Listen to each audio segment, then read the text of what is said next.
The UK just announced that they're ready to ban X, and some reports indicate that Canada and Australia are also considering it. But don't worry, because our government is denying it. My name is Nico Lagan, and I'm too conservative for the conservatives. My co-host Rob Ambrose, not woke enough for the liberals. We are the political orphans. Welcome to this new time. I'm happy to see that people were waiting. So we know 7 p.m. starting today instead of 8 p.m. So 7 p.m. to 8 p.m. Sunday to Thursday. No. Welcome, welcome, welcome. Now, the UK is talking about banning X. Why? Because of its ability to produce deep fake, especially sexualized ones. That's so that they can take any picture and remove their clothes. There's some great pictures of Starmer in a bikini. If you're interested in seeing it, those are great deep fakes, by the way.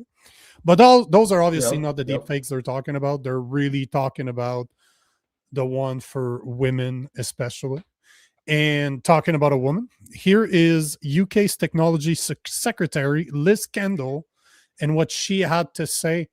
And pay attention to the wording. You're going to see that a lot of the things that she's saying sounds very familiar to Canada. And remember the new Bill C-12, where they were actually talking about deepfakes and protecting women. You'll see that it sounds, we're very much aligned with the UK. Just saying, just pay attention to what she's saying. And by the way, she is the reason why Karens should never be in power, should never have any type of power. You'll understand when you see her. But here is the UK Technology Secretary and what she had to say about X. Listen to this. Okay, so how long will you give X to make sure that you can't make controversial or obscene images behind the paywall? How long is the government going to give X to stop that? Well, I expect Ofcom to take its next steps in days, not weeks. The government is crystal clear. We want those images taken down. They are despicable, they are abhorrent, and we will ensure that the full force of the powers of the law that we have given Ofcom, we want to see those used. By the way, for the people out there that might not know, Ofcom is a third party, so it's supposed to be a different entity than the government that has the power to regulate the internet. Just so you guys know. I mean, to me, it's like... I don't know, but hold on. It's just because they talked about Ofcom. I'm just explaining Ofcom. Wait until she hasn't gone into it yet. Oh, I see. She's not done yet. I just wanted to explain for the people out there that don't know what Ofcom is, because I didn't really know what it was either. Yep. But here she can, just so you know, it's a third party entity. That's not the government, but the government gave them the liberties under their act. I'm not going to name it because I want her to say it and see how familiar it sounds, to basically police the internet in the the UK. Are there any steps that could be? Well, outline some of those steps. What can Ofcom do? Just explain to people what are the measures and powers available to Ofcom that would bring this to you. They can investigate the service, they can issue enforcement action, and if that enforcement action is not complied with, they can fine the platform £18 million or 10% of their worldwide revenue, whichever is greater. But 10% of their worldwide. Oh, she is a mega Karen. In the dictionary, if there's a picture of a Karen, it's her. That's her right there. Yeah. But 10%, they can investigate, obviously, but they can fine any platform they want, 18 million pounds a day, or 10% of their income. Which is a lot. That's insane. That's insane. Whichever's greater, bitch, please. You know which one is greater. Yeah. Bitch, please. Yeah. But that's up to now. Now listen to what comes next. There are also powers in the Online Safety Act which enable Ofcom to block those. Online Safety Act. Doesn't that sound familiar? The Online Harms Act was the one in Canada. That was Bill C-63, the Online Safety Act. Doesn't sound the same at all, right? Let me just remind that part. I just wanted to mention that. enable Ofcom to block those services being made available to people in the UK. Services. Hold on. Let me rewind that part. Ever is greater, but there are also powers in the Online Safety Act which enable Ofcom to block those services being made available to people in the UK. And as I said, we would want to ensure Ofcom uses the full range of powers that it has. But we as a government are taking additional action because we are determined to ensure women and girls are as safe online as we want them to be safe in the real world. No ifs, no buts. That comes from a country where rape gangs. You see exactly where I went with this. I got something to say. So hold on. So she wants to protect women, so no protection whatsoever. Then it's okay. Yeah. This is from the same government that is turning a blind eye to mass Pakistani rape gangs who are fighting to put male rapists in female prisons, and they're going to sit there and tell us it's about protecting women and girls from AI generated pictures. That's fucking ridiculous. Don't get me wrong. I think it's disgusting to take a picture of someone without their consent and make them naked, but be consistent, right? And it's certainly that's not something you shut X down for. That's that's one of those things. Let society deal with its own like society will deal with those problems. If someone acts in a way that's against the pale or outside the Overton window, there will be social consequences to that person. You don't need government banning X. The fact of the matter is, why are they not banning? They never made a peep about Pornhub when they had many credible allegations of rape videos that were uploaded to that. They don't care about porn. They don't care about what about the other AIs? You could easily make the same thing with the other AIs and then upload them to X. You know what I mean? Like, it gets worse. It gets worse. Clearly targeted to Elon Musk for political reasons, which is ridiculous. And you'll see, I did a lot of digging this afternoon. Let me show you a couple more things before we get into it. But I got Gemini to admit that I was wrong, that there's a massive bias. And not only did Gemini, the Google AI, told me that I was right, they told me why I was right and why Google is protected but not X. It's fucked up. It's absolutely messed up that Gemini AI gave me the answer I didn't really ask for. And yeah, it didn't deny it. It's like, maybe it's because of this. I'm like, oh shit.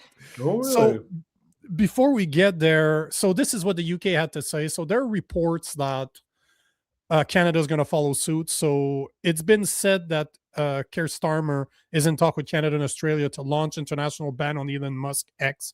Now, this is coming from JB News, which is so on their credibility. But I didn't just leave it there. Obviously, you know me better than that. I continued looking into it. But they report that supposedly behind closed doors, Canada, the UK, and Australia have been talking. So I continue digging because I don't like finding one source and trusting them. Mm-hmm. But so much so, it's becoming such a thing that they're addressing it. You know, when somebody in government is addressing something that hasn't been asked, you know that maybe something's going on. Just some there. Maybe. Yeah. Maybe. Just maybe. So our AI minister, so of course our Minister of AI and Digital Innovation, Evan Solomon, is denying it. So Canada is not considering a ban on X over deep fake controversy, AI minister says. Canada isn't considering a ban on social media platform X, though his office says discussion about X deep fake controversy are underway.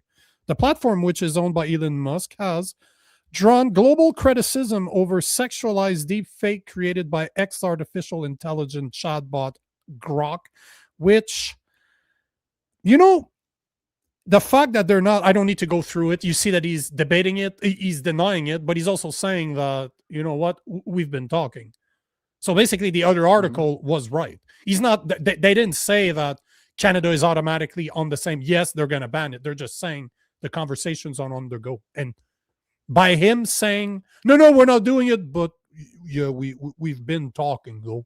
So basically he's confirming what the other article is saying. And there's a lot of other articles out there. You can look at the Telegram from the UK. There's a bunch of places that people say are respectable respectable media that have spoken about this. But here's where it gets very, very interesting, because remember, they're going after X, not Grok. They're going after X.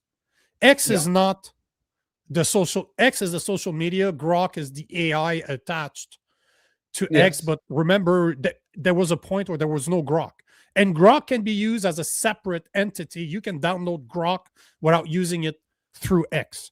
But here's what I find very interesting is that ChatGPT and Gemini can also produce the exact same deep fakes as Grok can. Yet, they're just going after X, not Grok, X. Yeah, so I which gives away the game. Well, you know, I use Gemini and Grok all the time to just find some information for me, like information that I know exists. I just don't want to spend hours looking for it. So I asked both Gemini and Grok, why is it that the UK is going after X, while X is a social media? Yes, Grok is attached to X, but by that logic, shouldn't they be going after YouTube, considering that Gemini integrates with YouTube and it's the only AI out there that you can query to get information from YouTube? Like, I can shove them a video and say, analyze me this YouTube video, tell me what you think. Other AI right now are not able to do it the way Gemini can, because Gemini is directly integrated to YouTube. So by this logic, that would mean that YouTube should be banned because Gemini is able to create deep fakes. So I asked Grok and Gemini, by that logic, shouldn't YouTube be banned? Grok said, you're 100% correct. Gemini is integrating into YouTube. So yes. So I asked Gemini, why is it that you're treated differently? Why is it that YouTube is not there's no talk about banning YouTube? Well, and that's an academic question, because we all know the real reason, but I'm interested to see if Gemini knows the reason. So what I'm going to tell you here is a direct copy paste from their answers. It has not been changed. I copy pasted the answer. Okay. Gemini told me it comes down to compliance versus defiance.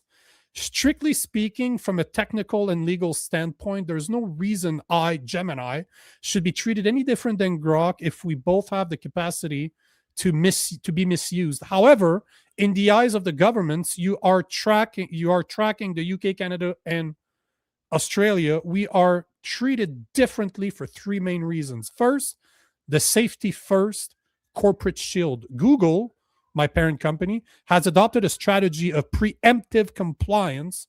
Before I was even released, thousands of hours were spent building guardrail that aligned with government-defined safety standards.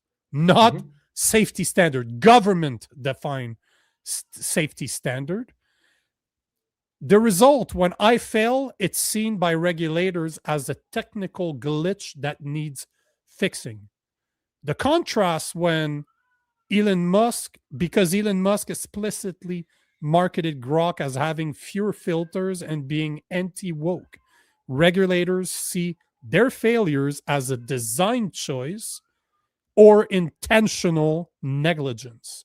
They aren't just mad at the tool, they're mad at the philosophy behind it. And remember, if you're just joining us, those are the word for word from Gemini that I accused of being as bad as Grok, of, yes, we should ban YouTube by the logic that the UK is using.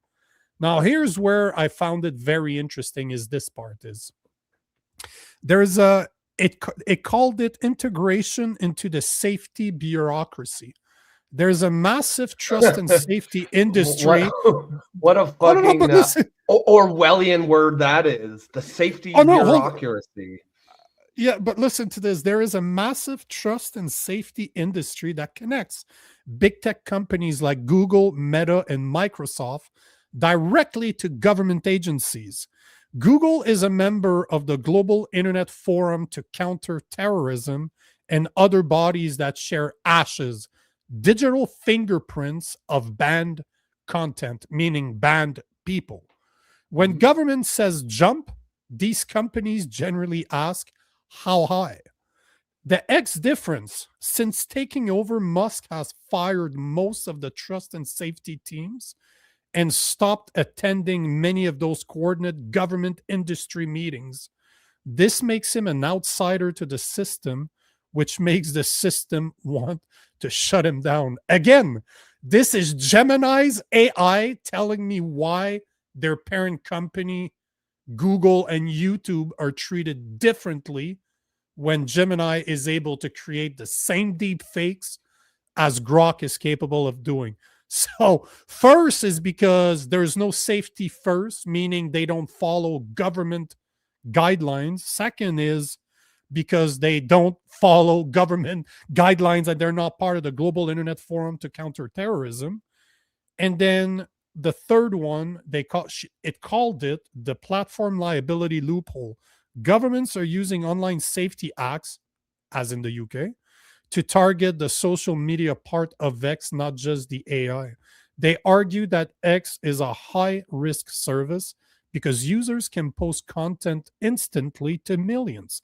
They treat YouTube differently because Google uses algorithmic demotion to hide content the government doesn't like. Because X has returned to a more chronological or interest-based feed without those same government-approved filters, they categorize the entire platform as a threat.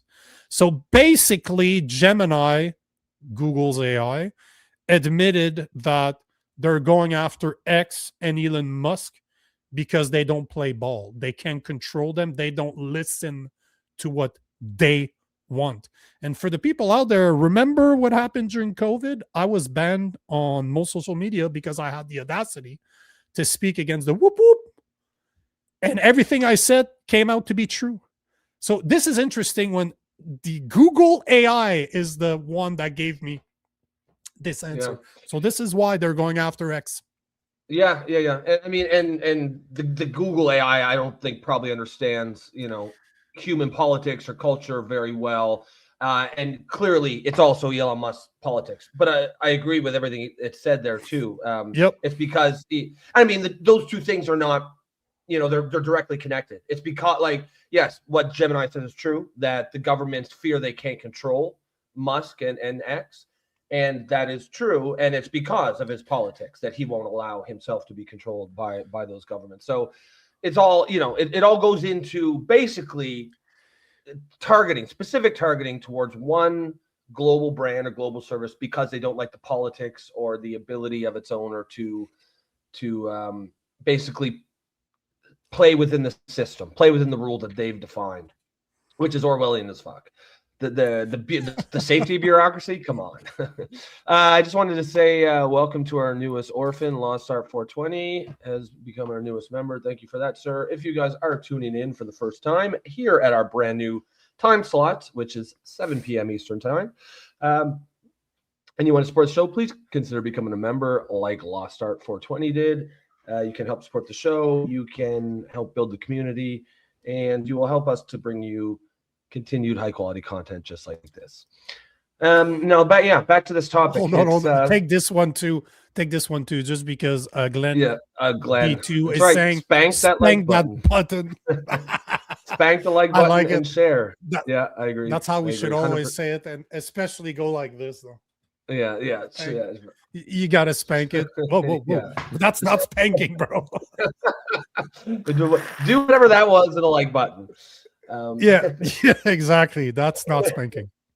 But yeah, I mean, the UK's fucked. They're gonna do whatever the fuck they want. Obviously we're here in Canada. That's the biggest. That's our main concern here. We cannot let. Honestly, it's dangerous to even talk about it. To even talk for like government officials to be, in seriousness talking about banning X, even if it's only to say no, we're not going to. Like, why would you even address that? Like, why would it should be a given you're not going to ban X. because you can. And, you know, I've seen some of it's definitely distasteful. The Grok, you know, put her in a bikini or whatever. But I've also, I think it does have some guard limits. I've never seen it make anyone naked. So there are some limits to it. And I do believe Elon Musk himself put out something saying if there are any requests that actually break the law, for example, of an underage person, X will fully cooperate with law enforcement to bring that person to the, you know, justice to the full extent of the law. So they are obeying the law. They're just not obeying the politics. They're not obeying the unwritten rules. You're absolutely right. And just the final thing I'll add on to that is much more so than just banning this shit, because that doesn't make anything go away. Just start teaching internet literacy. Start teaching this idea that, you know, as Trevor says, you could easily, you know, he says you can easily tell deep fakes. You still can, but the time will come soon when I think it will be very, very difficult to tell. And we just got to get, you know, young people especially, but everybody, just no mindset where you just are deeply skeptical of pretty much everything you see on the internet. Even if AI never came, even if it never existed, it's still probably a healthy way to just be deeply skeptical of everything that you see on the internet. That should be about anything, information, anything, absolutely everything you should question. But the reason I wanted to bring this up is I want to bring it back to Canada. We literally have a government that is trying to pass Bill C2, C8, C9, C12, C16, and a new Bill C63 that's going to be coming this year. You don't think that that's the reason why? Like, let's not lie to each other here. This is the reason why they want all those censorship bills, to be able to do exactly what the UK is doing right now. 12,000 people, over 12,000 people, actually it's closer to 13,000 people a year are getting arrested in the UK. 2023, 2024. We haven't seen the numbers yet for 2025, but at least 13,000 in 2023, 13,000 in 2024. That's arrested crazy. For social media posts. You're not talking about that's more than North Korea, like, for fuck's sakes. But it's not like people like me that talk about this shit every single day. Most of the people that are getting arrested are just mom and pops that are just posting something online. Grandmas. And because it's not seen properly, it's not accepted by the government, they get a visit from the police. This is the reality in which we are facing right now in Canada. This is, if those bills, C2, C8, C9, C12, C16, and the new C63 come to Canada, this is the reality we're looking at. C9 defines hate. As Bruce Party said on our show, they are trying to criminalize emotions. So what happens when you criminalize emotions? That means people like you and I could get arrested. But that goes for any of you. The reporting mechanism is said to be anonymous. You will never face your accusers. So it could be your neighbor, it could be a coworker, it could be anybody. It could be a fucking mother, father, whatever, that actually reports you to the government because they disagree with what you said. So don't be innocent, and you know what? Don't be fucking stupid and thinking that this can't happen here. We are on that path as we speak right now, and Canadians need to wake up that it will happen here if those bills are passed. This is not a if. It will happen here if, and only if, those bills are passed. Yeah, I think I think that's a good point. You know, I'm sure people in the UK never thought it would happen there, and now, you know, this is the birthplace of free speech in the Western world, and you know, it's scary stuff what's going on. Those numbers are crazy. I saw a list of like most people in jail for, you know, for what's the word, like either like, you know, basically for speech, for speech.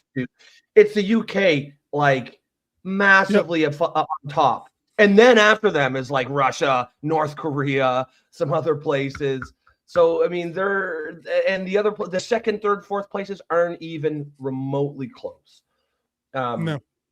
So it's you know, it's definitely something you have to get on top of, because if you allow it to in through the back door, you're not going to be able, or it's gonna be very difficult to get it back out again. And you know, that's interesting.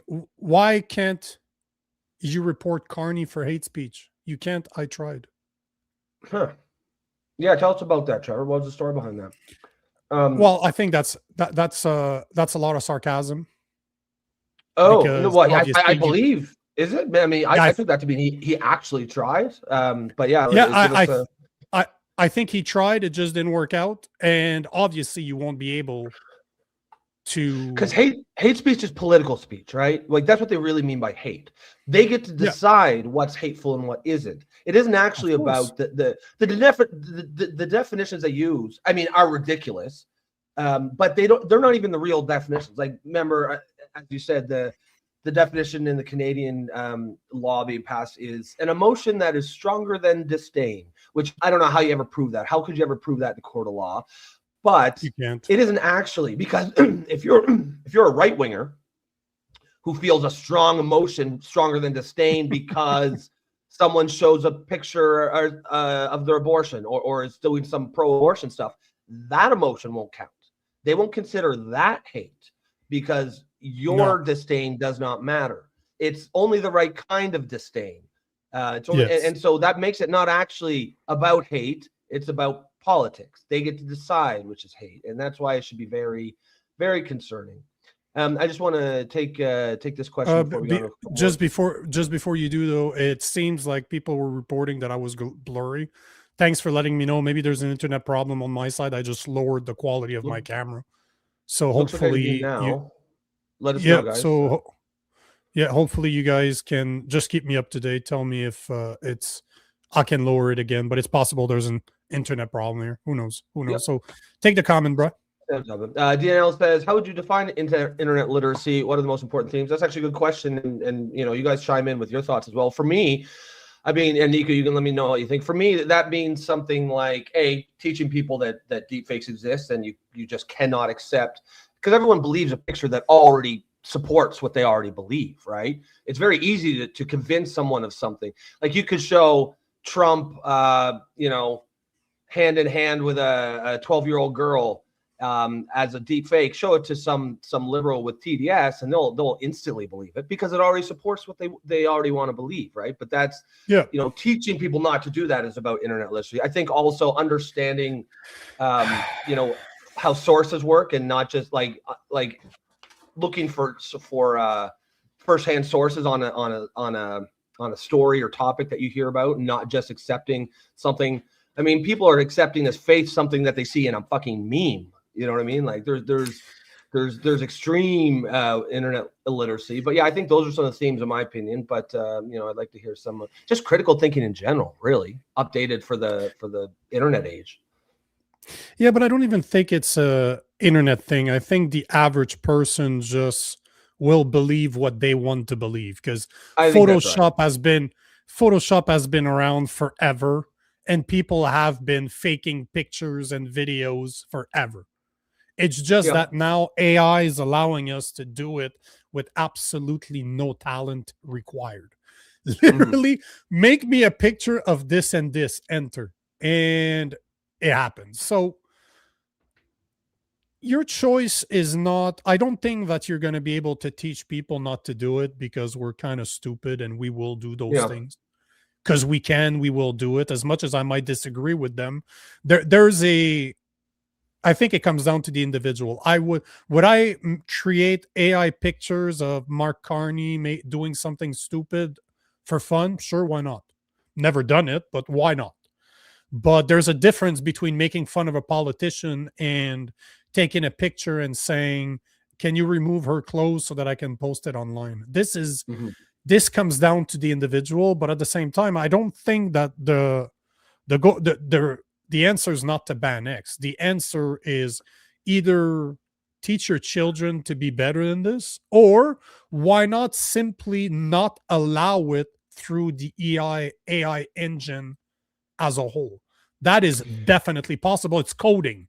So instead of saying let's ban X, how about we say maybe let's force Grok, let's force ChatGPT, let's force Gemini to not be able to produce these type of pictures. And by that, I mean sexualized pictures. You just code the boundaries that are unacceptable socially. Because to me, that's not acceptable. To me is not right. But this is not funny, right? It's not comedy as in, oh, Starmer is making fun of deep fakes and somebody put him in a bikini. That's pretty fucking funny. Because we all know it's not real. Everybody knows it's fake. Exactly. Yeah. We all know. Exactly, right? We all know it's fake. And I think that's probably the way it's going to go. But all I'm saying, it's pretty hypocritical that they want to ban X when Gemini, as I proved, is connected to YouTube, and Gemini itself, it's saying that there's a dual standard, and it explained why, as in they don't respect government. They don't respect the government procedures or what the government wants to see. They're just doing their own thing, and that's why they're getting targeted. So that is not why they're not there to protect us. They're not there to prevent deep fakes. They just don't like X. They don't like Elon Musk because he's not controllable. That's what they don't like. Let's be honest here. Yeah, exactly. Because you can have, you can hold several different thoughts. You can. I mean, I think I've seen a lot of these, people saying, Grok remove or close or this. I think that's bullshit and that's wrong. You can be against that. It's a scumbag move, and you can be opposed to that and still be fiercely opposed to banning X because of it, because there are much simpler solutions, right? Like right. I think what you said is probably what will end up happening is the AIs themselves will have something, some sort of guard wall built into them so that they just won't do those, can't do those things. But yeah, it's clearly targeted directly towards Elon Musk. It's clearly because he doesn't play ball. He doesn't play ideological ball. He calls them out on their balls. The whole thing with like the woke left is, it's that we keep using the analogy of the emperor's new clothes. It requires everybody to go along with it. Everyone else to pretend that this is the way things should be. And when you get a massive personality, or someone with a massive platform like Elon Musk, who just refuses to say that the emperor is not wearing clothes, that's public enemy number one. But at the same time, too, we have to agree that they're targeting him just because of that, because they are built in. Try to post nudes on Instagram, see what happens to you. Your account's going to be taken down. You're literally going to get banned. Same thing on YouTube. If you try to post nudes on there, you're going to get in trouble. Same thing remember how many times we got shut down off of my TikTok account? That's why we don't stream there, because we use words like retard that midstream were taken down for using that word. So don't give me this shit that they're not able to, that X, if it wanted, wouldn't be able to block that. Because that, if there's one thing I do not like about X, there's a boatload of porn on there. Yeah. Like literal porn. Like not just blurry type of porn we used to watch. Oh no, it's right. No, full on penetration. You'll be scrolling down, and some dude will be getting blasted in the ass by another dude, and you're like, "What the fuck is this, man?" Okay, I'm not targeted by that same type of porn, obviously. the algorithm has me figured out. Yep, definitely. He's a liberal. Obviously, he likes gay porn. Obviously. But yeah, I've always found that baffling, right? Just as a strategic move. X is supposed to be the global town square, and I think it's always marketed itself like that. And I think Elon Musk still sees it as that. You can't have that shit on something that you want to be legitimate, like the global town square. Now, it's rare enough that it's still not really part of the average X experience, but it certainly happens. It certainly happens. Oh, it's definitely not hard to find porn on X. And it can be fixed. It can be fixed. As you said, try it on Instagram, it won't fly. So I mean, that's something that Musk, I think, should just be doing. Now, to take that and then say, so we should ban X in our country is utter bullshit. And the Brits know that. And that's how it's not really about the deep fakes. It's not really about Grok. It's about Elon and whether he's willing to play ball or not. 100%. 100%. This is exactly where I see it. So on that note, was there other comments you wanted to take about this? Because everybody seems to agree. Yeah, everyone seems to be on the same page for the most part. I mean, this is interesting from Trevor. He says, they won't ever ban porn. It's run by the same people. Yeah, I mean, if it's all on the internet. If you're really that worried about this, then go the whole way, right? Like I probably would not support banning porn or anything X-rated on the internet, because I think the internet should be free. But I at least I'd be able to say, okay, but at least you're consistent. At least you're ideologically consistent. And I would say you actually probably do care about it's probably for the reasons that you say they are. But when you're only targeting one specific guy who just magically happens to be a deep critic of both your government and your ideologies that guide your government, and leave all the other services, all the other AIs that do the exact same thing, it makes me. It's like Australia. Remember they did that giant social media ban, except Blue Sky. Except Blue Sky, they didn't ban Blue Sky, right? The famously liberal Twitter alternative, Blue Sky. So again, clearly you're telling on yourself, right, when you do stuff like that. 100%, 100%. Now, let's get to our second topic of the day, which it's kind of ironic. We're talking about censorship. Maybe it's coming to Canada, but I don't know if you heard, but Carney's continuing his world tour. This week he's headed to China, and then next week he's headed to Davos, Switzerland, for the WEF conferences. I don't know if you heard about that, but I did not. Well, that's why I'm here. So is Carney's heading to the WEF, to the WEF. Yes, sir. We will talk about this in a second.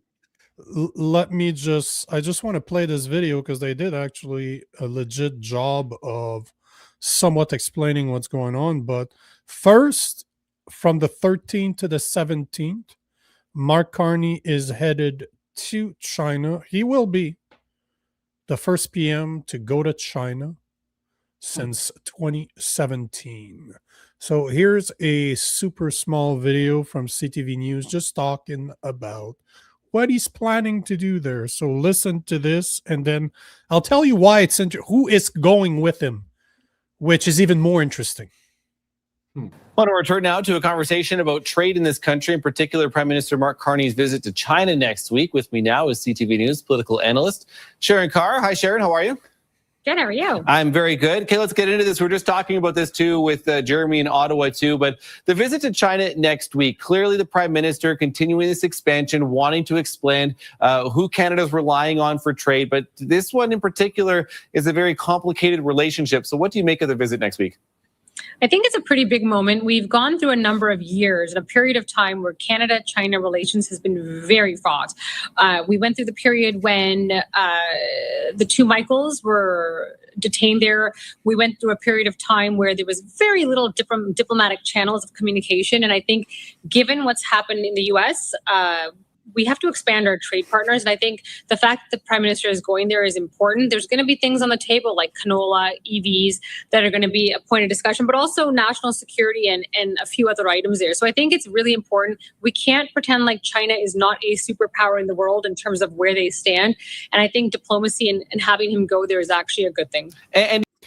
So there's what they had to say. That's pretty much what we're being told, that obviously, they're going to speak about canola because China has 100% tariff on their canola.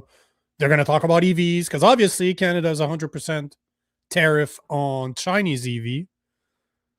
But what's interesting that none of them seem to be covering is who's going with, who's been invited to join Mark Carney in China. Want to take a guess, like a sweet guess without looking at the comments, because somebody said who it was. Is it but Canadian? It turns out, remember Michael Maw, the floor crosser from the Conservatives? Oh. He will be joining Carney on his first trip to China. Oh, Mr. Ma. Coincidence, maybe? Ma will traveling to Beijing and Qatar alongside a coterie of Liberal cabinet members, including Anita Anand and Industry Minister Melanie Joly. But Ma's inclusion in the trip so shortly after crossing the floor to join Liberal ranks could suggest that he's primed for a promotion from the party's backbench though some critics sees it as a reward for Yes, of course joining it is. government ranks. Of course it Duh. is. That's probably all that it took to get him across. But that's your quid pro quo right there. Which is, I mean, remember we talked about this. Well, we talked about a lot, but last week we were talking about it, and we were saying like, man, it should be illegal to offer a reward to get something across the floor, and apparently it actually is. It is illegal. It's one of those things like it's probably pretty hard to prove, but like we all know what's going on when you see something like this. Like the guy does a crop for clause, and then now he's on this trip to China that only the insiders get, and hey, by the way, he's in line for promotion. How interesting. I'm interested to see what he's done in his 6 weeks there that has deserved a promotion. Maybe he's behind the scenes just being a fucking jack of all trades, putting out fires. Maybe he's made himself indispensable. Maybe he's the VIP of the Liberal Party. But it's probably a little more likely this is just what he was promised. Of course it was. It was just a coincidence. Just a coincidence, Yes. bro. You don't know what you're talking about. Yeah, It's not like the same week he crossed over. He was at CPP events in Toronto or anything. Like, don't worry about that. That all coincidences. But the one I really wanted to talk about is what he's doing afterwards. So he's going to be in China from the 13th to the 17th. And right after that, Mr. Carney, from the 19th to the 23rd, he is flying to Davos, Switzerland. Why?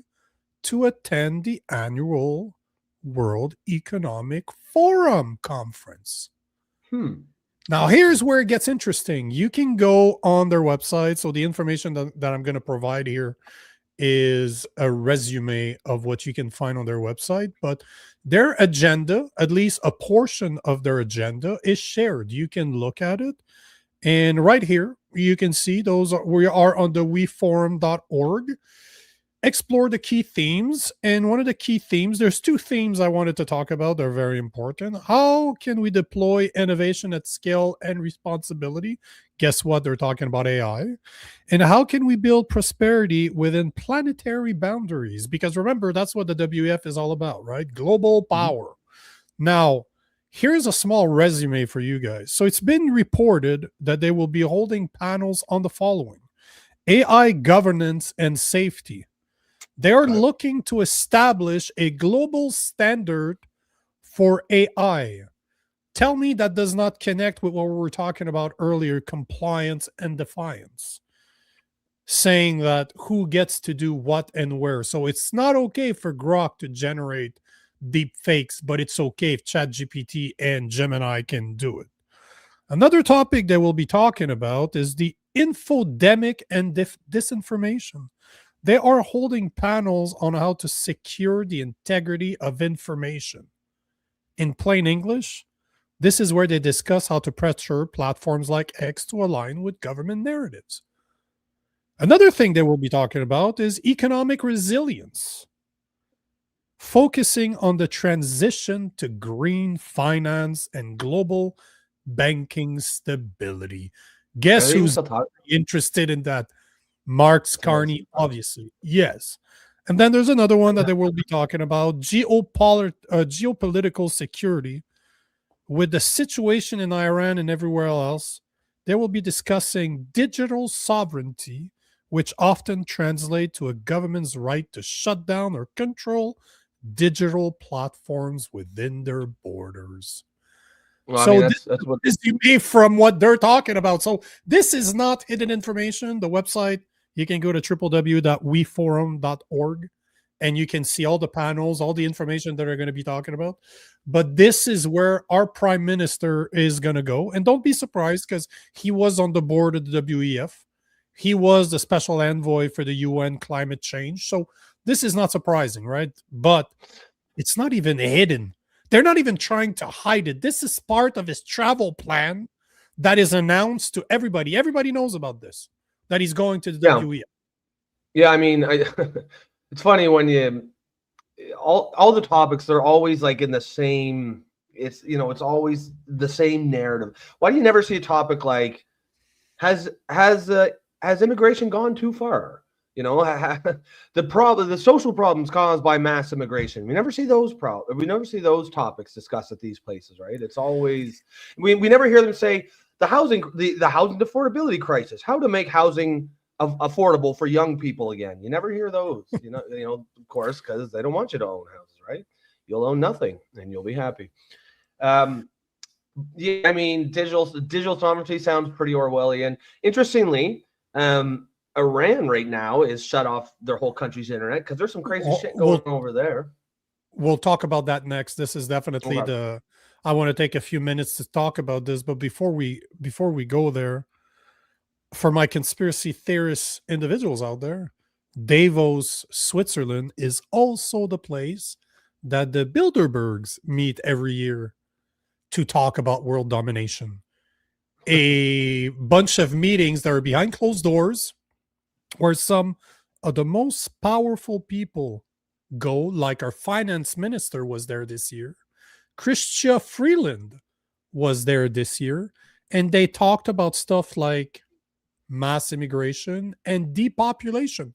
Those were on their agenda. You can still find it on their website. So just saying, same cities, probably a coincidence, just like Michael Ma going to China. Probably all a big coincidence. I'm just seeing dots that don't exist. just yeah, exactly, right. Just a giant city coincidence. Davos, Switzerland. What the fuck is in Davos, Switzerland? Yeah, it's is that where the Bilderbergs meet there every year, right? Yes, sir. At Davos, Switzerland, the same place where the WEF is meeting this year. Yeah. Organized by the same people in the same building. Does the WEF go? Does it move around different places, or is it always in Davos? Even the Bilderbergs, they've come to Canada once. I remember when they came, there were massive protests everywhere. But they do move around. But I think most of the time they at least have one meeting in Davos, because most of the times I hear about Bilderbergs, they are in Davos, but I have seen them move around. Same thing with the WEF, right? They do have meetings everywhere, but they have their annual conferences where they're there for 4 days, where some of the topics and the panels are not open to the public. You have to be a member in order to know what they're talking about, because all I can show you is what I found off their website. It's not what's going on behind closed doors, because obviously I'm not a member. So just wanted to point it out that his world tour continues, and obviously he's going to spend 4 days in Davos on our dime. Lee Foster 813 says Trump will be going to the WEF in Davos, Switzerland too. Can't wait. It's going to be a doozy. Much watch. Yeah, I'll be interested to see if he's gonna, because he's been going to the UN. Time?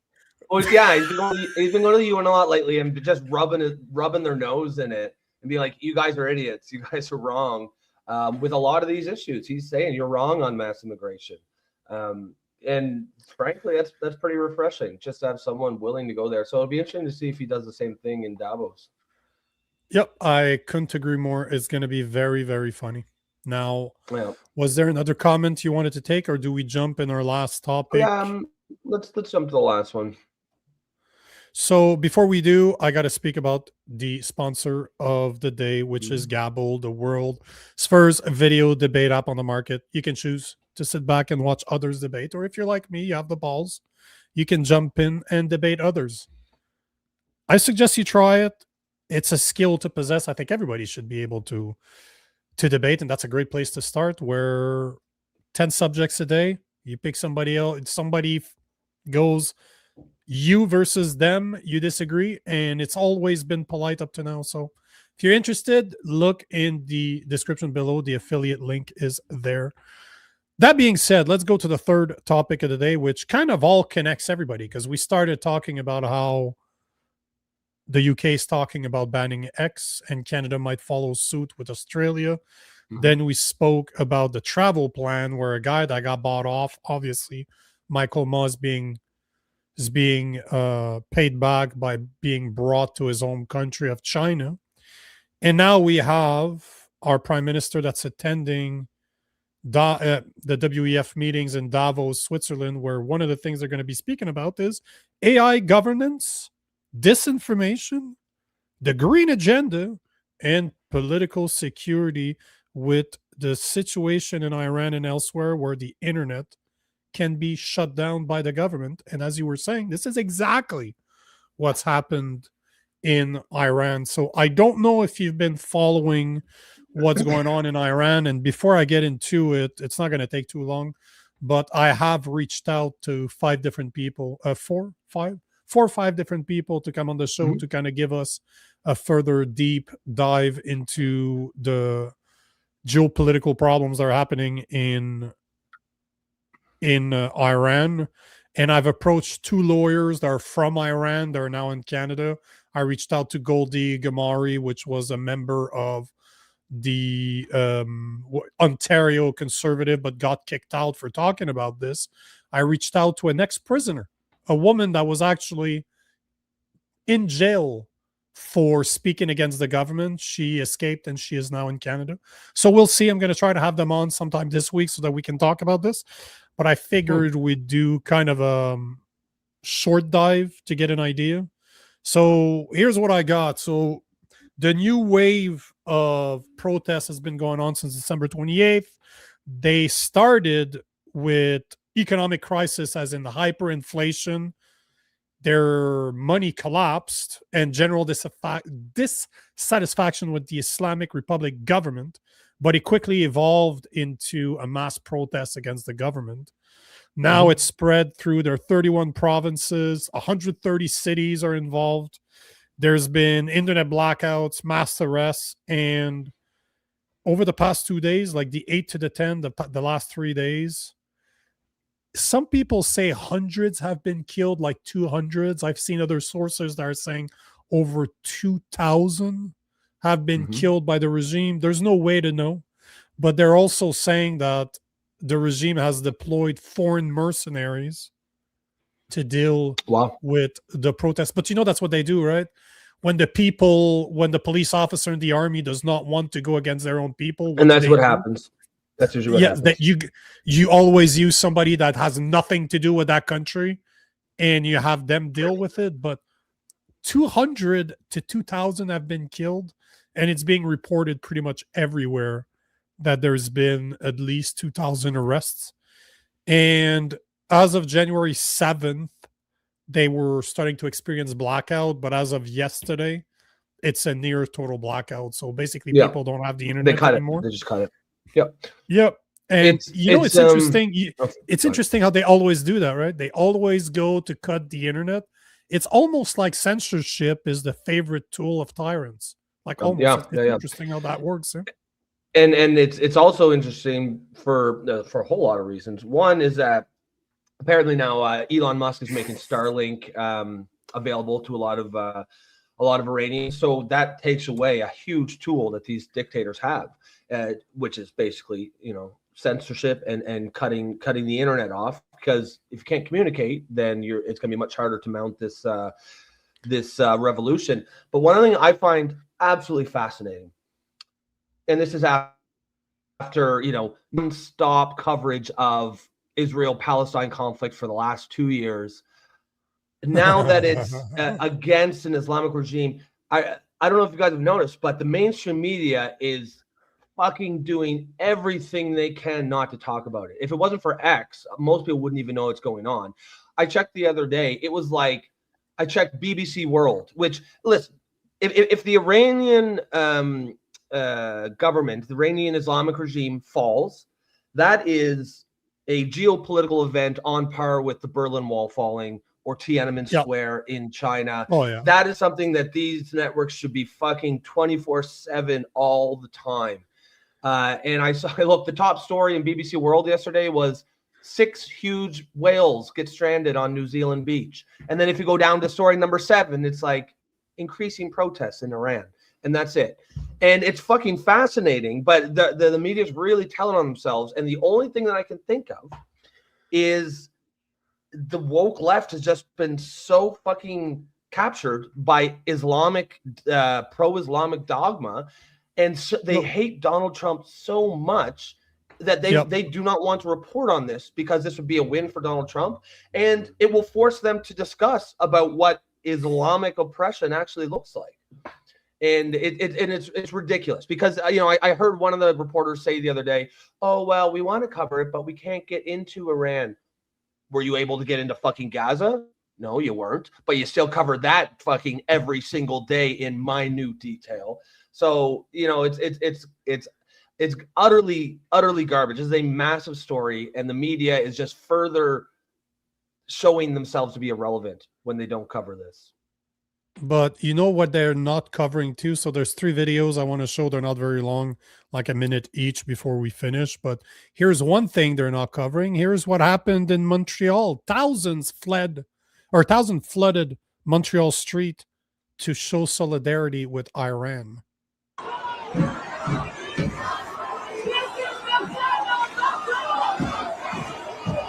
Yep, they won't talk about this either. Like, that's a lot of people. And then see what happened in Toronto.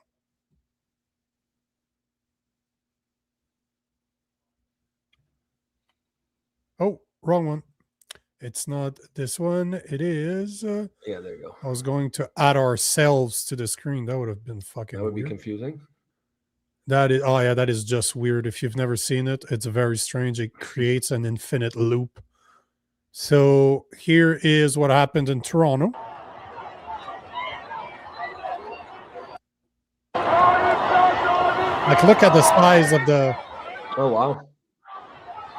Oh yeah, look at that. Wow. In support of Iran, lots of Iranian flags there. Or a lot of just regular people too, are just like, what's happening over there is not right, and we need to stand up for this. But here's another video I wanted to show, and we can end it on this. We can take a few comments and end it on this. But did you hear what Trump said about it yesterday? No. Because that dude, bro, is just shooting from the hip. Like, I don't give a fuck. So here's a minute video. Listen to this one. Anti-government protests in Iran are now nearing the 2-week mark, with more than 70 protesters dead, according to human rights groups on the ground. The Iranian government has cut internet and phone access for most people there. Today, Iran's attorney general threatened to charge protesters with being a, quote, enemy of God, which carries a death Enemy penalty. of God. Death penalty. Iran's government Listen against to this. using. Iran's in big trouble. I've made the statement very strongly that if they start killing people like they have in the past, we will get involved. We'll be hitting them very hard where it hurts. They've treated their people very badly, and now they're being paid back. Some of the protesters have called for. So wow, it's pretty clear that Trump is going to do something about it, it seems like, because I don't see those protests ending anytime soon. I don't know for you, but I don't see it happening. No, and there's they've had these kind of protests in Iran before, and I think people have got their hopes up. This time feels a little different to me.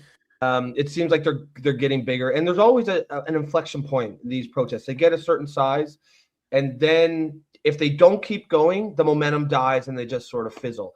But if they are able to pass through that inflection point, they almost become, they take on a life of their own. They become unstoppable. And there's a lot of documented research done into the psychology of revolutions and the group mob mentality, mass psychology.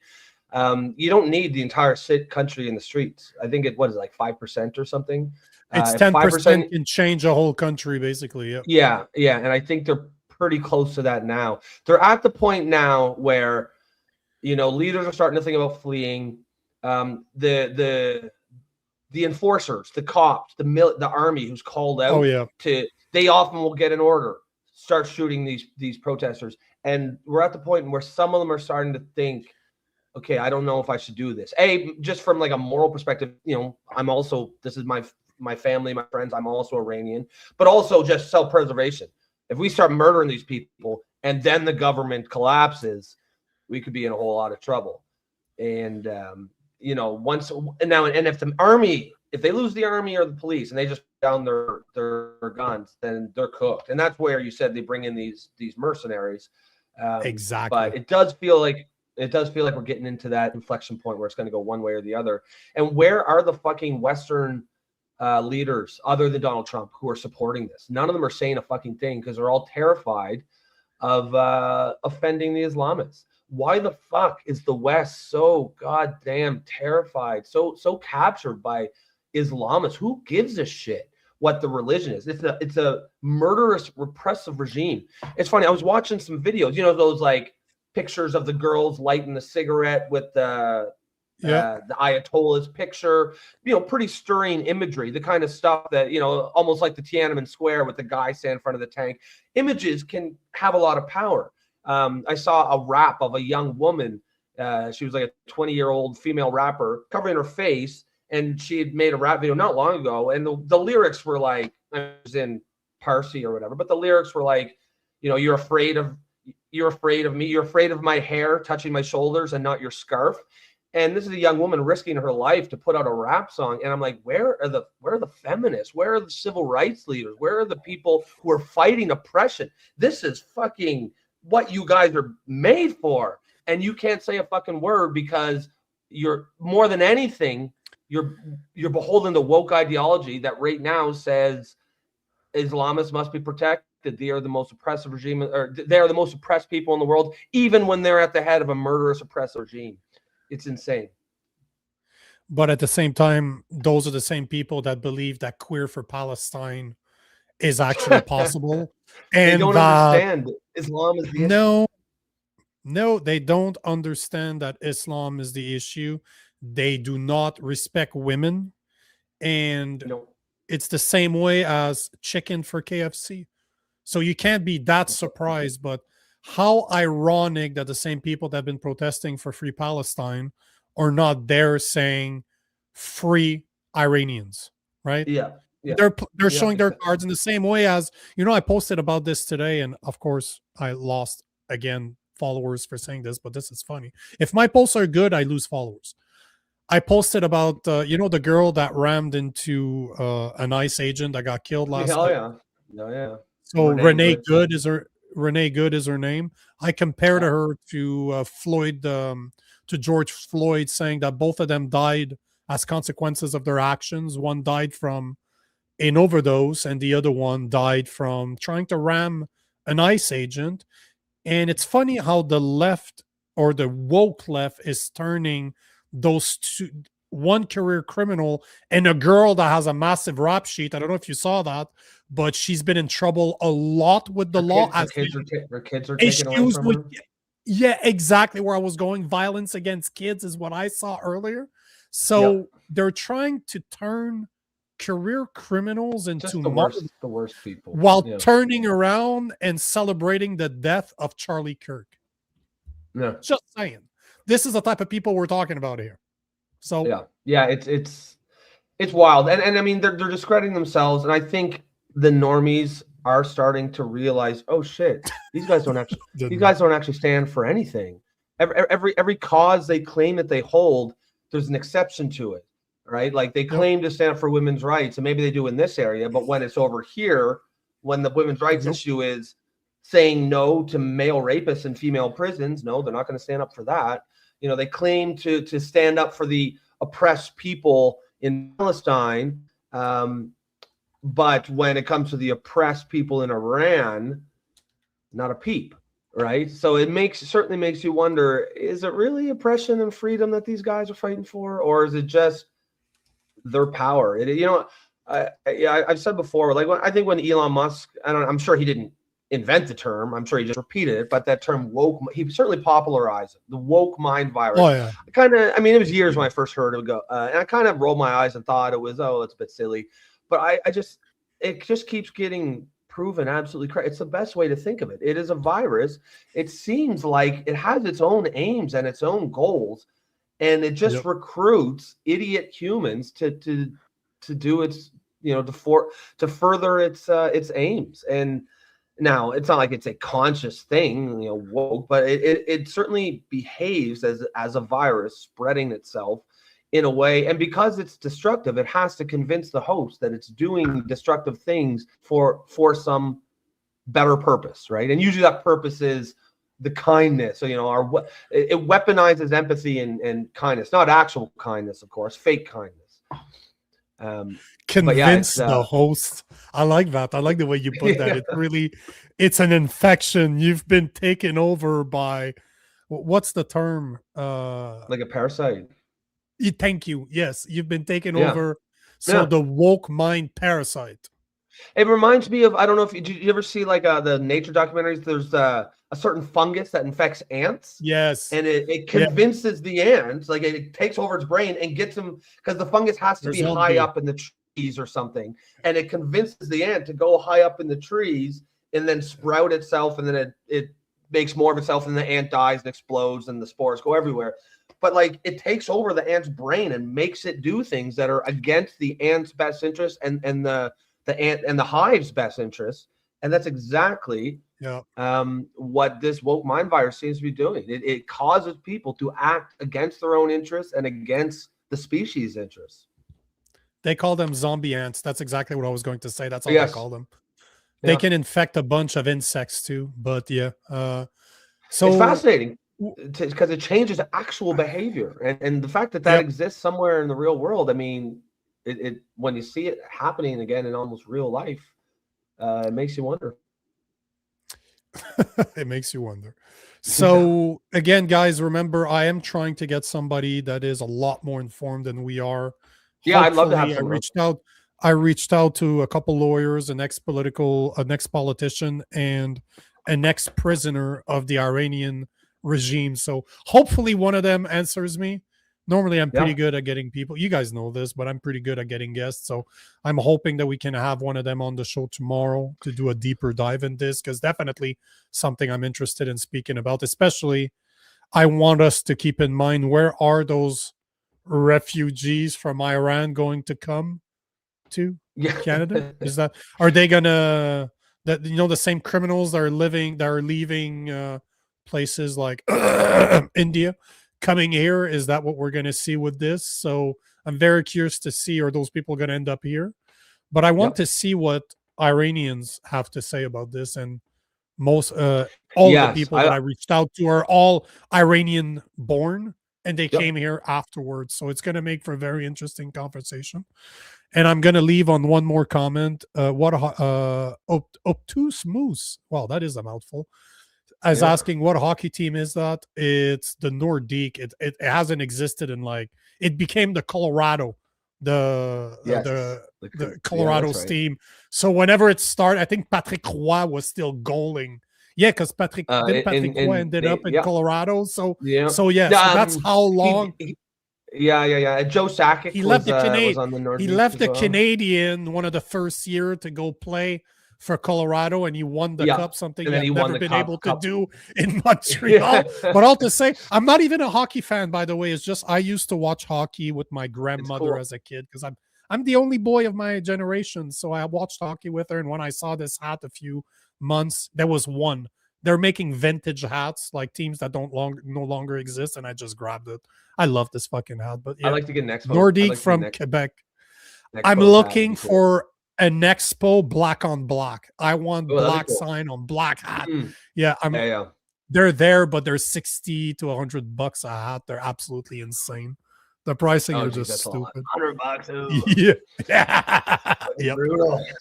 All right, guys, we're gonna pin it. Yes, the Avalanche. Excellent. Thank you. That's how much I don't follow hockey. Yes, it's the Colorado Avalanche. Thank you. Yes, that's who the Quebec, the Nordique became. Yes.